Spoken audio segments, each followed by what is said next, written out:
What's up, my sports betters? It is January 26th. It's 26th, right? Yeah, it's January 26th, Friday.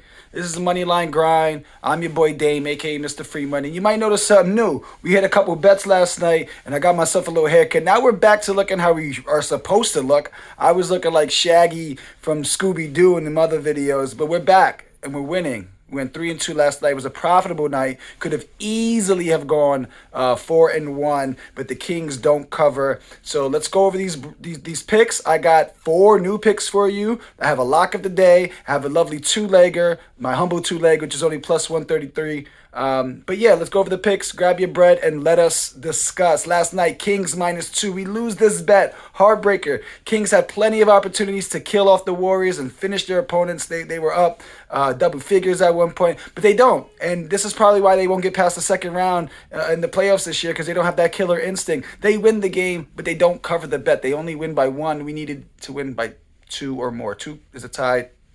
More than 2 gets us some free money. I also had the Lakers to score over 116.5 points. The Lake Show got the job done, very, very much so. I think they scored over 140. They also covered the spread. I think the spread was 5 or 6 points. They win by 9. This is my favorite team. This is my team. It's always been my team, and I rarely bet on them because it gets too emotional. I get mad at LeBron. I get mad at Darvin Ham. I get mad at this random dudes who don't even play. I start nitpicking the announcer, so I try not to bet on them. However, research has shown that when you do quality research, you increase the levels of confidence in your picks and you reduce the emotional impact of your picks. And that's what I did here. Great research, you get the win. We also took the Nets under. They played the Timberwolves, and they played in Brooklyn. Nets under 107.5. That's not a lot of points in the NBA today, but quality research. The Nets scored 31 points in the first quarter, then came back down to life. They only finished with 96. The combined score under with them and the Wolves was easy money as well if you decided to take that based on my research. Then we had our bankroll builder. That was the Aaron Fox to at least get 5 assists. Thank God this was a high-scoring game. Fox got into foul trouble early on. 2 quick fouls in the first quarter. He was pulled, but somehow he got the job done. He had exactly 5 assists, so we needed over 4.5. And I'd like to say that when we lose the bet by 1 point or 1 leg, we really get pissed off about it. So how about we flip the switch here and we get excited about winning a bet by half of an assist? Like, luck is in our favor and on that case, and we need to acknowledge it. Show some gratitude. Maybe luck will stop by more often. It's like if you do a favor for somebody and they don't say thank you, you don't want to do the favor for them no more. So let's say thank you to the universe, the betting gods, to win by the half a assist there. Then we had the ladder challenge. And maybe the ladder challenge is cursed because I bankrupted them last year, completing 7 days of the ladder challenge. But sheesh. We had one leg. Well, I'll tell you the leg that hit. The leg that hit was the Warriors Kings over 233.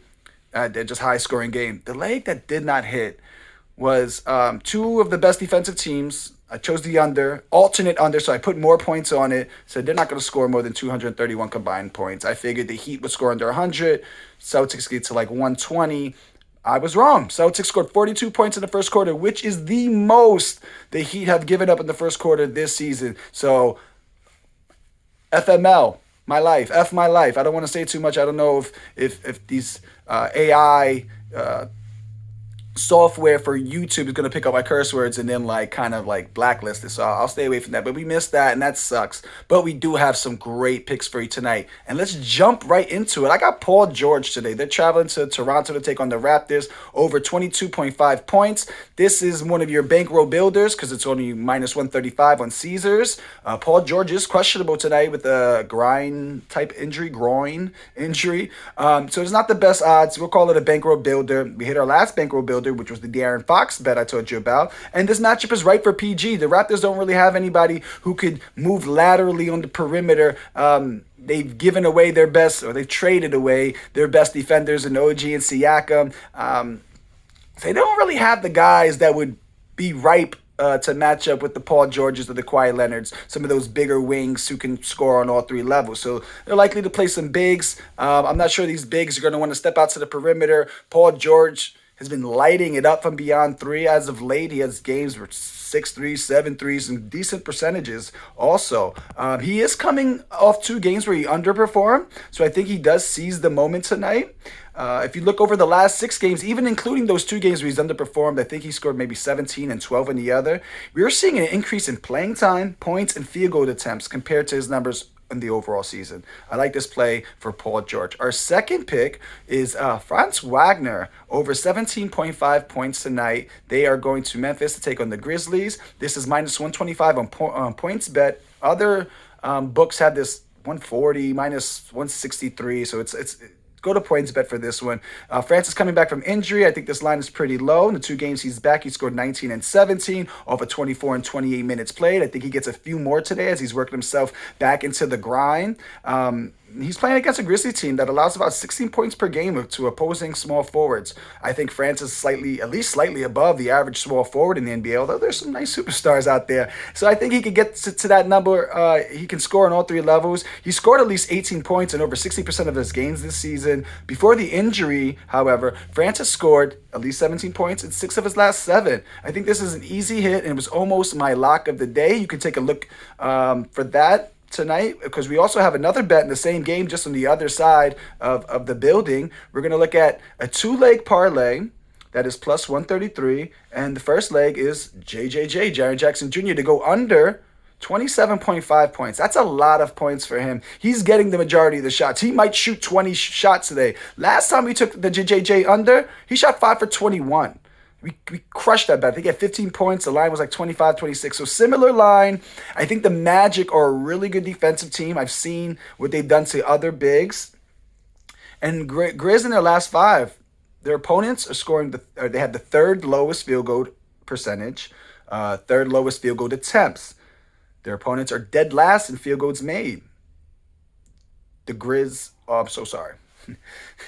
The Grizzlies are second last in field goal attempts percentage and last in field goals made. They're also bottom 5 in rebounds and have the second highest turnover rate. Of course, they're bottom 5 in assist to turnover ratio. So they won't have many field goal attempts and they won't get second chances. At a projected 105, 106 points, I find it difficult to believe that the defensive guru will now become an offensive guru and get 26, 27% of the team's overall scoring. They have some no-name guys over there who are very comfortable shooting the ball. And the Magic are a tough competitor tonight. I've seen Wendell Carter Jr. play solid defense, but Goga Blitzstig, however you say his name, he's locked up plenty of bigs during the time that Wendell Carter was out. So even if Wendell Carter picks up some fouls, or they go to the second unit and try to get JJJ a favorable matchup, put him in early when the second unit comes in, I'm not sure. But he's going to have a tough night tonight. The Magic are a really good defensive team. Second leg is very simple. We're another game that we're touching up on. I'm taking the Clippers to win outright money line against the Raptors. The Clippers are 8-point favorite. So I'm going to erase the 8 points because the Raptors are a little banged up without Quickly and Poto. They've traded away their 2 best defenders in OG and Siakam. And the Clippers have been solid for an extended period of time, I think. They play an elite defense, but they're also no slouch on offense. And I think that there's some respect as well. They're simply the better team. And the Raptors looking to rebuild. They don't have 2 starters, a dynamic scorer and Quickly, and somebody that can get them extra opportunities in Poto. I'm liking this. This is plus 133, a humble 2-leg parlay. Now it is time. Let me say that again. Now it is time for the lock of the day. We are looking at the Blazers and the Spurs combined score over 230 points. When looking at both of these teams for the whole season point of view, you might not like this pick. The Blazers, worst field goal percentage shooting team in the NBA, and the Spurs are the 5th worst. However, there are times where you kind of have to go, what's the word? Micro. Don't always go macro. You got to go micro, and you look at the last 5 games, last 10 games. Because I think that paints a better picture for both of these teams. Considering the Blazers have had many injuries to some of their better players throughout the year. Ayton's been hurt, Brogdon's been hurt. You name it, Simmons. Everybody has taken off some games. They're back to getting almost their full roster, and I feel most books and even cappers don't really know, and I say this tongue-in-cheek, how good the Blazers are. They're not very good, but they're way better than being one of the worst teams in the NBA. I think they can compete night in and night out. And over the last 5 games, Blazers 20th in field goal percentage. That's way better than dead last, right? They're number one in free throw percentage. So if they get to the line, it's automatic money there. So that's going to help the over. And they're 12th in free throw attempts. So they're getting to the line above average. And the Spurs during the last 5 games, 13th in field goal percentage, 7th in offensive boards, so extra opportunities there. And number one in assists while being 7th in assist to turnover ratio. So they're moving the ball well. And when you move the ball, you're likely to score points because that means you're trying to find the open man. You're making the defense work, and you're getting guys that can score within 1 or 2 dribbles. So likely open jump shots or cutting to the basket for a nice finish. Both teams kind of stink on defense, which makes it perfect for the over. We're hoping to see, just some good transition baskets, just defensive laps. And over the last 5 games, the Spurs have given up the most points per game. Meanwhile, the Blazers are averaging the 4th lowest steals per game and give up the 5th most free throws. So all of these parts lead me to believe that we're going to see some points here. I've seen the Spurs put up some points, and I've definitely seen them give up tons of points all season. For some reason, I've been watching the Spurs more than ever. Wemby's won us a lot of money, so I'm pretty familiar with the Spurs. I like the Bucks because I talk a lot of garbage about Ayton, and he came out and said something ridiculous, so I got to go to my group chat later and talk more shit about that. I'm confident that this goes over. You could even see a stinking overtime game here between these two bum teams, although I do believe both teams are given, worse.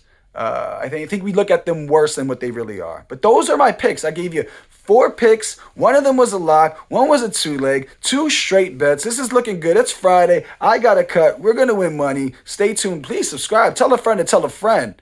Please. We need it. The more we get, the more I feel the pressure to give you even better picks. So put the pressure on me. Let's win some money. Hope everybody has a great Friday night. I'm going to cook up some NFL bets for the weekend, but I'll talk to you guys tomorrow. Good luck.